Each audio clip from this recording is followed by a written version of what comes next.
What's going on, guys? Avery here, aka Romo the Roamer, and I'm here with Dan and Dylan. And they started selling books on Amazon a few years ago. That's why I'm up here. And this is in Corbin, Kentucky right now. And they scaled their business from, how much were you doing in books? I mean, we when we started out doing retail arbitrage and books and stuff, we were doing, our first year we did $840,000. Wow. Okay, so you did $840,000 your first year. That's pretty good. Retail arbitrage books. Would you say what percent books versus? Probably like 10% or 20% books at least. Like it was interesting because books was always like our big margin stuff. So it was definitely a big part of our sourcing and good, like going to Goodwills and stuff like that, because the margins were so good and gotcha, yeah. And that's what most of my audience does. I sold 700,000 in used books, mainly textbooks last year. But I'm super interested in this because like I was driving around here in Corbin, Kentucky, and I went to school in Lindsey Wilson College in the middle of Kentucky, middle of nowhere. A lot of my students are not able to scale their book businesses or even retail arbitrage because they just don't have the resources in their area. That's why wholesale is interesting, because people are able to take their business to the next level regardless of where they're at. Like, would you agree with that? You can do this wherever you are. You don't 100%. And that was one of the things that we actually struggled with too, was trying to scale the retail arbitrage and book side of our operation. Like, it's incredibly profitable and fun and awesome to be able to find those hits, but it's super hard to do it consistently. Yeah, it's about sourcing the inventory. You know, book selling is great. The difficult part is continuously trying to find new inventory to sell. Yes, and it's like, once you solve that problem in any business, it's like, how can I get more inventory to sell, and how can it be easier and faster? Yeah. That's when you can really explode. Right, and I always tell my following that the most important thing is to find replenishable inventory. What does this mean? Inventory that you can get 1,000 books every month, regardless of what's going on. You know, there's gonna be ups and downs, but you know, consistently over the course of a year, you can get that many books. But some people just can't find the inventory. So in this video, we're gonna talk about how they went from 0 to 30 million, really 0, and then you guys were doing 840,000 first year doing retail arbitrage books, and how they transitioned into a wholesale model. And by the way, they also, in this video, we're gonna be talking about all of that, but they also do have a free training if you guys wanna talk a little bit about that. The link will be below for that as well.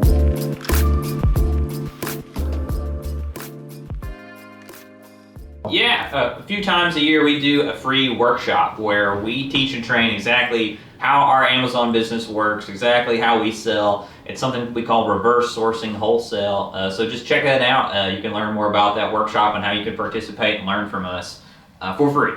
Awesome, yeah, that link will be below or above somewhere around this video. Without further ado, let's get into this. So if we take a step back to when you guys were doing books, you said it was like the replenishability that made you really want to take this to wholesale versus it was such a hustle, right? Yeah. With retail arbitrage. So you guys saw it was kind of difficult to scale this. I know some people get teams, some people get creative with it. A lot of people go the bulk book route.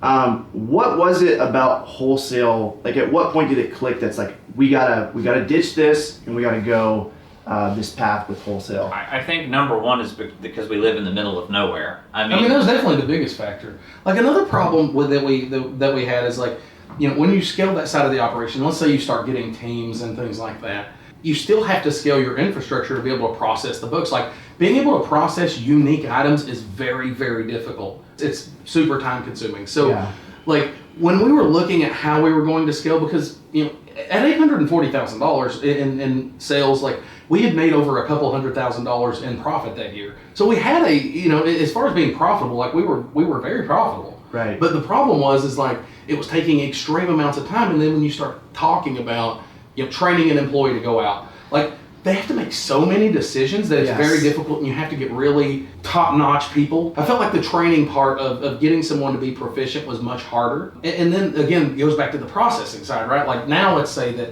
if everything worked and I was able to increase my supply, like, I have to magnify my ability to process products to be able to continue. You know, $800,000 in sales with books is a lot of dollars. Yeah, it's a lot of books. So whenever you start thinking about how I would process, like, let's say I set my target at $1.2 million in sales. Like, to process the amount of books to get there, I would have to have a real amount of infrastructure behind me. We wanted something that we could scale that didn't require any infrastructure, best of our ability. Number one, because we had no experience with it. Like, you know, hiring people or trying to figure out warehousing and that stuff, it just wasn't, we wanted to figure out something that didn't utilize that. So really what it came down to is like, we had this thing that we knew we could do and that we could always be able to fall back on, right? And that was arbitrage and book selling, okay? And so we just took the profits that we could earn from that to try to find how can we really scale this into a, big dreams and ambitions, a multi-million-dollar business. And it's wild to think about that we actually accomplished it. I don't even really know for sure if that was really our goal all along. It's fun looking back and saying it was the goal, right? Right, it's just like, did we really believe that we could do this all along? And I don't know. I don't think I did, actually. I'll just be honest. At first, honestly, it was about, I have kids, I have obligations and things like that. And in our situation, we were literally driving 5 days a week to find inventory, come back and process it and ship it, and then doing it again. And it's like I didn't have a lot of freedom and time to spend with my family. So my primary goal wasn't about creating a business, but I knew that creating a business around systems and processes and things like that, where inventory came to us, would allow us to scale. But realistically, it was about living a better life as an entrepreneur. Right. I mean, whenever you sign up for a business, nobody starts their own business with the idea I'm going to work 90 hours a week, make decent money, and just never be able to do anything. Right. Part of the allure of being an entrepreneur, part of the allure of owning a business is the freedom that a business has. The biggest thing for me right now is if my daughter, if I want to go do something with my daughter, I don't have to think about it. My business doesn't stop if I decide to change, and it gives me the freedom to be a better dad and things like that. But I didn't feel like we had that whenever we were, under the... Too much of a hustle. Sure. Were you able to, was it a smooth transition in terms of because instead of going out, finding all this inventory, going to all these retail stores, going to these Goodwills, bookstores, was it smooth in terms of did you already have a team listing for you? Because I tell my following all the time, hire a lister as soon as possible. Even no matter how small you are, even if you're just doing a few thousand books a month, have somebody else pack for you. So were you guys able to just okay, we're not going to be driving around 5 days a week. Instead, we're going to have a product come to us. Was the listing side of things, was it a smooth transition, or was it a big learning curve? Well, whenever we moved to wholesale, we went a lot more. Part of that shift was to go more streamlined products, right? Instead of buying a bunch of different stuff, and we carried a lot fewer SKUs when we started that transition to wholesale. So what that transition looked like for us is we had finished out the year with retail arbitrage books and things like that, and had an incredible year, and we're trying to make that shift into wholesale. But that's the beauty of wholesale. When we made that transition, it was at night, I was literally researching wholesale accounts. I found a good wholesale account. I reached out to the vendor, and just a little bit at a time, right? Right. One day a week, 2 days a week, until it eventually replaced everything. Right. Right. And when you make the shift like that, it's as more things started coming in from the wholesale side, my reliance or necessity to go out and source products went down. Gotcha. So it's I started naturally getting more time to fill that gap and source more products. So that transition, it sounds like it would be awkward, but in that transition in the first year, we went from $1 to $3 million in sales, and probably cut our personal work hours in half. That's awesome. I'll try to explain how we made the transition and what we made the transition to. So buying wholesale, let's make sure everybody kind of understands that whole concept. So there are obviously millions of products that are listed on Amazon, millions of products by millions of different brands, and you can sell the majority of them. The majority of those products are things that if you can go find out where to buy it from, you can sell that product, okay? And the way that most people do that, through just traditional retail means, right, is most people either go to trade shows to find inventory that they can sell, and they buy it at the trade show and resell it online or on Amazon or at their store or wherever online. Or they use wholesalers and distributors that carry product that you can buy from them in smaller quantities and be able to resell on Amazon, right? That's kind of the way that most people do wholesale.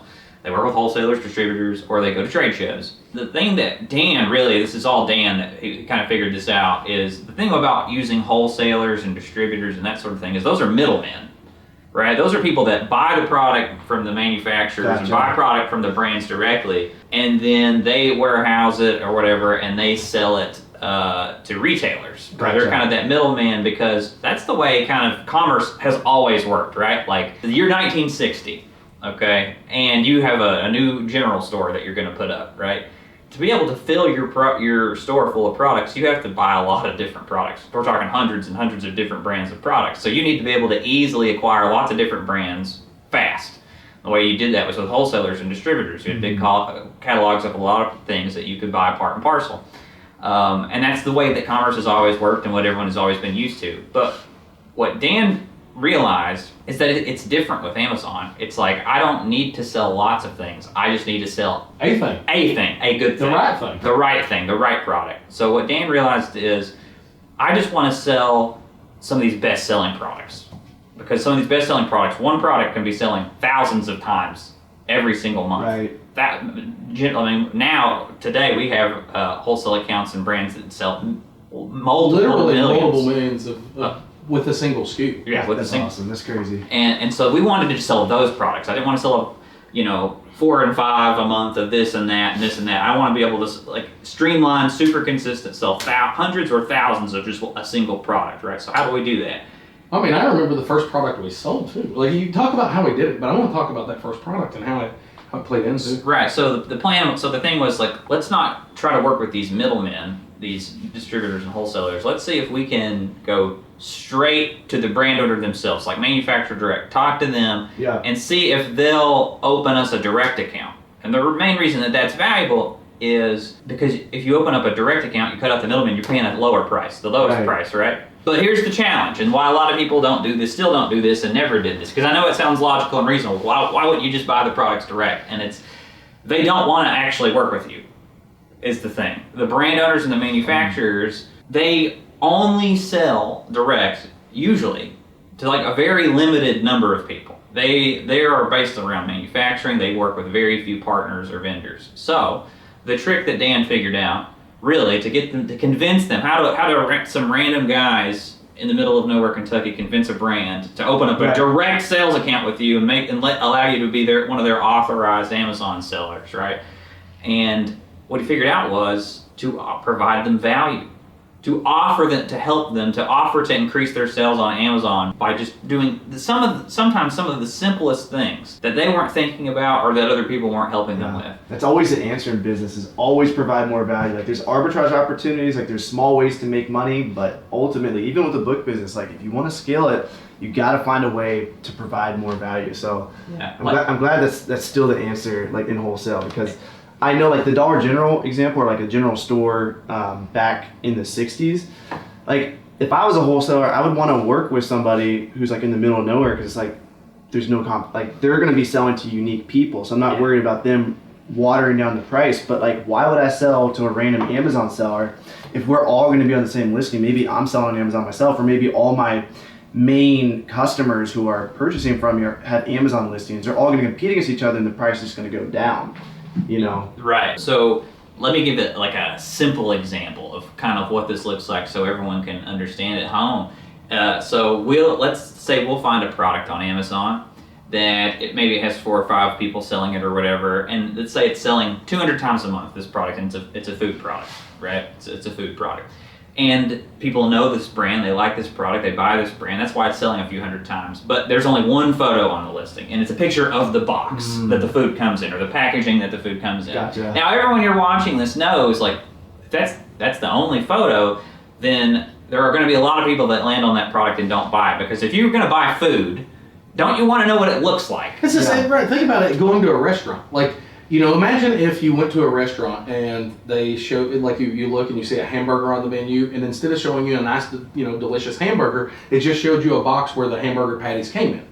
Right. Nobody would want to see that, right? It's the same concept on Amazon. What we learned is that you change those aspects. You add those awesome pictures. You do that, and that listing that was selling 200 times a month now may sell 400 times a month. Gotcha. When you show that to the brand and demonstrate them, guys, it's as simple as your current Amazon sellers have just been leeches. All they've been doing is selling your product and taking advantage of your brand name and doing nothing else. They haven't been trying to improve your listing quality. Yeah, they're just looking for a quick buy. Right, they're just looking for a quick buy. And so that we come to them trying to offer them real value. We'll add pictures whether we have to take them ourselves or pay someone to take them, but usually that doesn't. We don't even need to do that. The brand already has them. They've spent thousands of dollars in great photos. Just no one added them to the listing. Right. So we offer simple values like that, and they see it and understand it, and then want to work with us because they know that we're different. I would say easily 90% of Amazon sellers are just out there trying to make a quick buck, and they're not just taking these little extra steps and trying to massage that relationship and so that they can work with a brand directly like this. And so what happens? What happens when a brand approves you? Well, you're paying the lowest possible price. And when you have the lowest possible price, if anyone here sells on Amazon or online, you know what that usually means is you get most of the sales. Yes, yeah, that makes sense. And also, I'm going to add this as well. A lot of people deal with gating problems on Amazon. And if you have a relationship with the manufacturer, distributor, whoever, but it sounds like you're going directly to the manufacturer. Yeah. You can get that invoice, and if Amazon ever comes to you, this is actually, I made a whole business about this. It's called restrictedinventory.com because so many people are getting restricted in textbooks. So I made a whole website where I basically have all the textbooks come to me, and I sell them on my account and split 50-50 with my clients. But I don't even have the luxury. They could gate me at any point in time. And since I'm not ordering directly from the publisher, which by the way, I did put an order in directly from the publisher, just so I do have an invoice in case they ever do message me. But the problem with this is they're gonna message me about ASINs that I probably don't have invoices for. So if you guys ever have trouble with your Amazon accounts as wholesalers, you can provide the invoice directly to them. So it's like a safer business model as well. Like retail arbitrage and book selling, you never know if you're gonna get a fraudulent claim. And they're not gonna take a goodwill receipt. You know? Exactly. I mean, that was a big concern for us, honestly, too. And we were pretty fortunate. Like, you know, we've always been the guys that like try to follow the rules. Like, we don't do shady stuff. We make sure to only send in product that would be considered new, stuff like that. Right. But it was interesting during the Frozen. Like, I don't know if you were around in the Frozen debacle, like, or even heard about it. But on Amazon, like, that was one of the lines that got crazy. It was like the first line came out. That got crazy restricted. And that was where a lot of the restrictions happened. Okay. I remember that. What year was that? Like 2013 or 14. Kind of makes sense. I think that's when DVDs got gated. Yeah, it was about that same time, and they started rolling it out because there were so many fakes and things coming onto the platform. But the problem is like you would submit, you would get the claim or whatever, and you would submit your receipts, and half the time they wouldn't take it. And that was where you started getting a lot of pushback on receipts versus invoices. And I remember, like, whenever you start thinking about it, like whenever we were doing, in kind of like in our heyday period, we may spend $30,000 on inventory or $40,000 on inventory and send it in. But imagine your account getting shut down there. It's like, now I'm on the hook for a $40,000 bill. And that definitely always, like, I was always nervous about that kind of scenario coming up. And that was one of the reliefs with wholesale. It's like everything we carry, every single product we carry, we're authorized sellers. We can get a letter from the manufacturer. We need? Anything. We have invoices for every product. And, like, just like you guys, just like anybody else, no matter what kind of products you sell online, you're going to have customer complaints, issues, things like that. Right. And it's, like, I received this item and it was beat up. And then Amazon asked for the invoice. Well, we have it every single time. And I can give them invoices for months and months and months because we buy the same product over and over and over. Like, wholesale's kind of boring. Like, it's kind of like not the most exciting thing because, like, in books, sometimes you're like going through and you find that one where it's like addicting. Right, you find that one where you get a home run, it's $100 or whatever. With wholesale, it's like you get standard, consistent margins, but it's just you find a good product, you develop a relationship, and you just order that product over and over and over. So some of the products that we carry, we've literally carried the same exact item for 3 and 4 years, so that's 3 and 4 years. Yeah. That's amazing. And a simple way to really understand it is that there are millions of brands out there, and those millions of brands need a really good Amazon seller. They need at least one really good Amazon seller, and that can be you. And it happens to be us for several brands. Like a story, a friend of ours and a student that worked with us, Emmerich Manello, his first wholesale account, his very first wholesale account, it was a rock candy. Actually, I want to give some just a little bit of pre material for this because it was literally how he found this account was on a free webinar with us where I was like, hey, this company is based in Las Vegas. You should go check them out. And he lived in Las Vegas. So, like, if you guys are thinking about coming to the workshop that we mentioned earlier, you should definitely do it. This sort of thing can happen. Yeah, we mentioned, so we showed the product live and saw that the manufacturer was in Las Vegas, and so he was in Las Vegas, so he went and checked. So cool. He went and checked them out, and they approved him as a seller, and then so he became an authorized seller for them. And then 2 years later, about 2.5 years later, when he took over for that company, I mean, they were doing, as a seller, they were doing about their product, or $160,000 a year on Amazon. Yeah, with terrible listings. He fixed the listings, got a 10x their sales to over $1 million. Wow. And he was getting all those sales. He was their main authorized seller. He was paying the least amount for the product, so he had the best price. He was getting all the sales. Did over $1 million in sales a couple of years back to back of that product, and then he sold the rights to sell that product to someone else for over $400,000. So I just want that. He sold it. 400,000. He sold the rights Okay, to sell that brand to someone else for. And he still manages the back end of that account for 20% of profits. Yeah. Wow, that's powerful. So they're gonna be able to learn all this in the free workshop. And by the way, guys, make sure to hit that subscribe button because there are gonna be more videos coming out on how to source wholesale products. We'll be going, pretty high level with it. But if you guys want like an in-depth analysis, that free training below, you guys are gonna be going over how to source everything, how to find products, the exact formula and method we use to identify what's a good product opportunity, what isn't, and then our strategies and tactics around how to actually land the accounts. What do you say? How do you reach out to these brands? What do you say to them? How do you convince them to make that's kind of where I'm lost right now because I'm actually starting to do this, starting to add wholesale. And I have a small goal of just 25 to 50,000 this year, but I'm just like, I want to pick up the phone and start calling people. But I don't even know what I would say or who to call, so I'm super excited for this free training. Yeah, awesome. Awesome, guys. All right, hit that like button, subscribe. Any last words for the beginners, guys? Look forward to seeing you guys on that training and get out there and hustle. Awesome. Peace out.